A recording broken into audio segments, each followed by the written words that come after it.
Olá, pessoal! Meu nome é Mário Frigeri, sou poeta e escritor e estou convidando vocês para os meus momentos de poesia no YouTube e Facebook. Serão mais de 700 poemas e mensagens, meus e de outros poetas, interpretados com muito carinho para iluminar o seu coração. Venham comigo! A ilha que compartilha. A Ilha é um conto sobre autoconhecimento e autorrealização constante do livro A Arte Zen de Tanger Caranguejos, do escritor cearense Ricardo Kelmer. É uma visão tão interessante sobre o nosso universo psicológico que tomamos a liberdade de condensá-la para ser apresentada neste vídeo, adaptando-a para a versão falada. Renomeamos o conto como A Ilha que Compartilha, porque é uma ilha diferenciada, que reflete, pesquisa, questiona e compartilha com as outras ilhas o fruto de suas reflexões. Dito isto, vamos ao texto. Quem está falando é Ricardo. Era uma ilha que vivia no meio do oceano. Levavam a vida tranquila, sem grandes questionamentos. Conhecia outras ilhas e com elas se comunicava. Um dia, porém, uma ideia a inquietou. Se toda vez que a maré baixava, uma porção de terra ficava descoberta, então, até que ponto haveria terra? Até que ponto ela, como ilha, existia? Isso tirou-lhe o sono por várias noites. De repente, seu conceito sobre si mesma começou a mudar. Sempre se considerara uma porção de terra boiando à flor das águas. Todas as ilhas também pensavam assim. Mas agora já não podia acreditar nisso. Uma ilha não terminava logo abaixo da linha da água. Ela continuava para baixo. Talvez uma ilha, na verdade, fosse uma grande montanha. Sim, uma montanha que só mostrava a parte do pico que ficava fora d'água. Saber que ela continuava para baixo, muito além daquilo que sempre achou que fosse, era algo espantoso de se pensar. Assim, dia após dia, a ilha prosseguiu em seus esforços de auto-investigação, porque ela precisava saber até onde existia. Mas, à medida que sua atenção mergulhava em si mesma, as águas ficavam mais escuras e era preciso cada vez mais concentração para não se perder.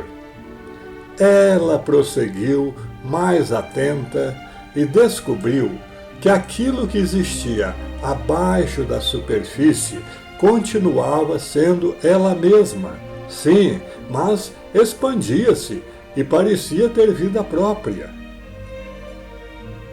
Cada vez mais surpresa, a ilha descobriu que aquela parte mais profunda de si mesma levava uma existência semi-independente, porém interagindo com a superfície, influenciando e sendo influenciada por ela. A ilha, então, descobriu a razão por que se comportava dessa ou daquela maneira, e muitas coisas ficaram mais claras a respeito de si mesma, de seus relacionamentos com as outras ilhas e da vida de um modo geral.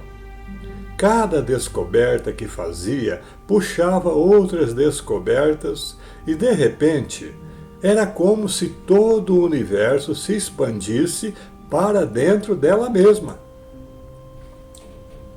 Com o tempo, conscientizou-se de que era uma grande montanha com o pico fora da água.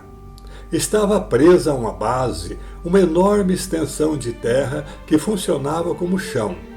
Esse chão era contínuo e interligava todas as ilhas sobre a face dos oceanos, mares, rios e lagos. Desse chão é que vinham todas as ilhas. E para lá voltariam todas elas quando os movimentos da terra, dos ventos e das águas as forçassem a desaparecer.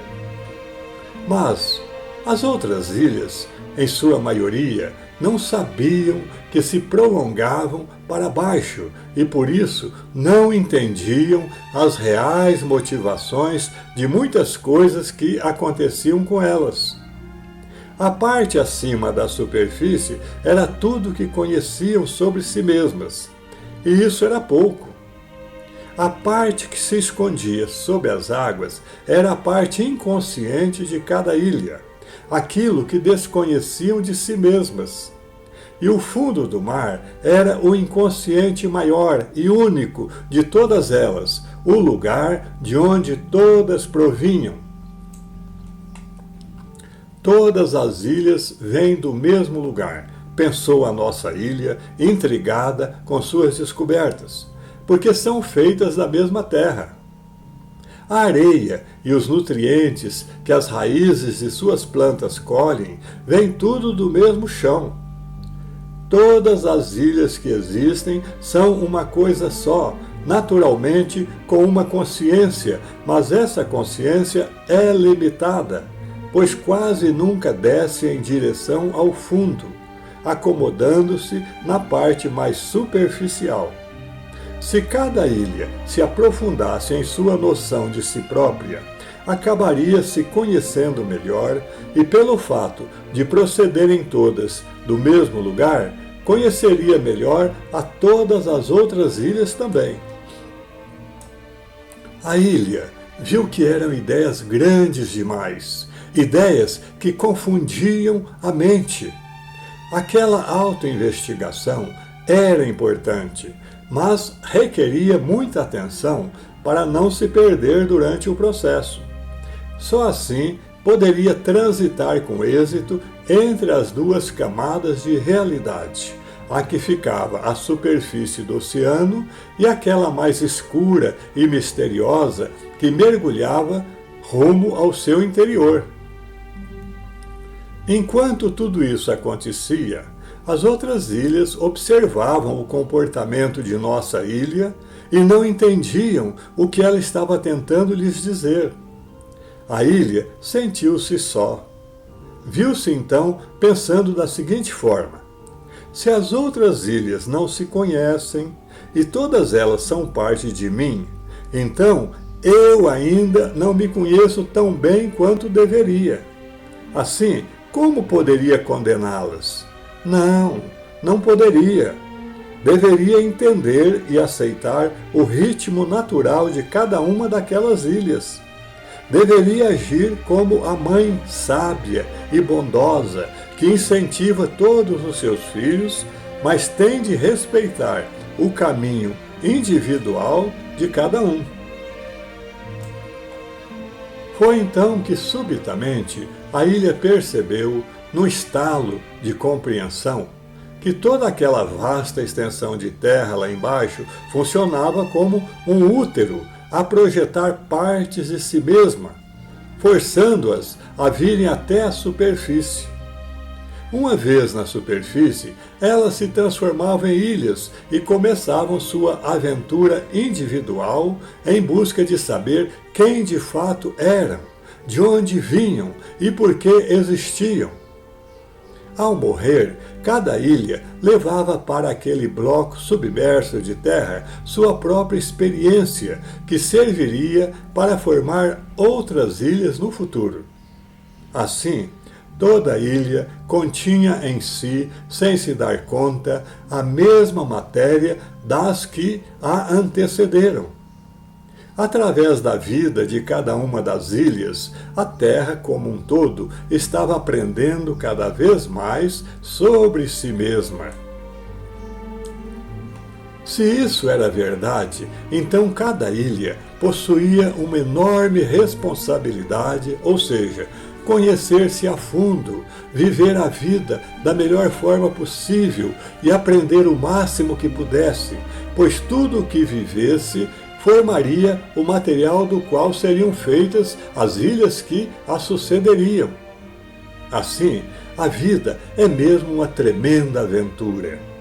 Era isso que pensava a ilha, enquanto se deleitava com os olhares estranhos que as outras ilhas lançavam em sua direção. Sim, uma aventura de cada uma daquelas ilhas, mas também uma aventura de todo o planeta a que estavam vinculadas. Todas as ilhas do mundo não eram mais que filhas de um mesmo núcleo central que as alimentava durante toda a sua existência.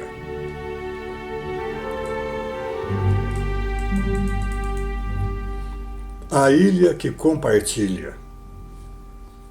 Caros amigos internautas, podemos fazer uma ponte entre este belo e sugestivo artigo de Ricardo Kelmer e o capítulo Níveis de Consciência e o Futuro, constante de nosso livro O Esplendor das Bem-aventuranças, publicado pela Mundo Maior Editora.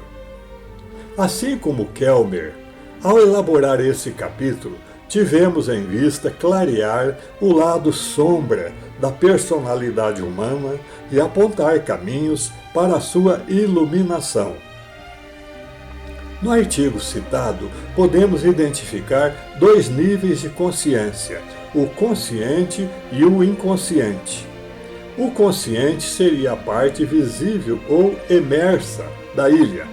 O inconsciente seria a sua parte invisível ou submersa. No capítulo de nosso livro, e com embasamento em vários pensadores de escola que se debruçaram sobre o tema, a consciência pode ser dividida em três partes: o superconsciente, o consciente e o subconsciente. O famoso psiquiatra suíço Carl Gustav Jung sonhou, em 1909, que se encontrava em uma casa estranha, mas que de certa forma lhe pertencia. Ela estava dividida em 3 andares. No andar superior havia móveis modernos. No andar térreo havia mobília medieval. E o andar inferior, ou porão, estava cheio apenas de antiguidades. Havia também uma escada estreita de pedras que conduzia a uma caverna pré-histórica que ele se viu tentado a explorar. Ao acordar, Jung interpretou o próprio sonho, dizendo que havia no inconsciente humano outros níveis mais primitivos que ele devia pesquisar. Acrescentando mais luzes a esse pensamento de Jung, o mentor espiritual Calderaro, no livro de André Luiz intitulado Nos Domínios da Mediunidade, diz que nossa mente é como um castelo e se divide também em 3 partes. A começar da parte inferior, ele diz que na primeira, chamada inconsciente, está a residência de nossos impulsos automáticos, simbolizando o sumário vivo dos serviços realizados em todas as nossas encarnações. Na segunda parte, chamada consciente, localizamos o domicílio das conquistas atuais, onde se erguem e se consolidam as qualidades nobres que estamos edificando na existência presente. Na terceira parte, chamada superconsciente, temos a casa das noções superiores, indicando as culminâncias que nos cumpre atingir em nossas existências futuras. No primeiro departamento moram o hábito e o automatismo. No segundo, residem o esforço e a vontade. E no terceiro moram o ideal e a meta superior a ser alcançada. E conclui Calderaro com estas palavras, abre aspas, começando do inferior para o superior, distribuímos nesses 3 andares o subconsciente, o consciente e o superconsciente. Como vemos, possuímos em nós mesmos o passado, o presente e o futuro. Fecha as aspas. Dessa forma, podemos afirmar que, com raras e louváveis exceções, o homem ainda se encontra submetido à consciência de sono nos níveis inconsciente e superconsciente. No nível consciente, ele se apresenta apenas semidesperto. E dizemos semidesperto porque, com todas as luzes que ele já se vangloria de possuir, ainda é mau, orgulhoso, egoísta, ciumento, mentiroso e assim por diante. E por isso se encontra atrelado ao crime, à corrupção e ao abastardamento moral, como pode ser visto hoje em todos os estratos sociais do mundo inteiro. Diante desse quadro desafiador, podemos afirmar que a maior desgraça humana é a consciência de sono, quando se torna voluntária, porque nivela o homem ao animal. Nesse estágio, o ser humano, decotado ou engravatado, é um zumbi ou morto-vivo ambulante, submetido à ação mecânica e compulsória da lei divina. Para libertar-se desse estado avassalador, é crucial que o homem esteja consciente, desperto e alerta a respeito de cada passo, de cada pensamento e de cada ação que for executar, para não cair naquela inconsciência de que fala o Cristo no momento da cruz, a respeito de seus crucificadores. Perdoa-lhes, Pai, porque eles não sabem o que fazem. Viver em consciência de luz e diamantizar as percepções da alma devem ser a meta suprema de quem elegeu o Cristo por seu Mestre e Senhor. Ele, que é o único Mestre da humanidade, a luz de todas as consciências e o amor de todos os corações. Ou, como ensina o apóstolo São Paulo, desperta, ó tu que dormes, levanta-te de entre os mortos e o Cristo te iluminará. Se você tem interesse no assunto, leia nosso livro e assista nosso vídeo disponível no YouTube e no Facebook, intitulado Níveis de Consciência e o Futuro. É isso. Espero que vocês tenham gostado. Obrigado por assistir a nossos vídeos. Não se esqueça de deixar seu like, inscreva-se e acione o sininho para receber em primeira mão os próximos poemas. Um grande abraço e muita paz.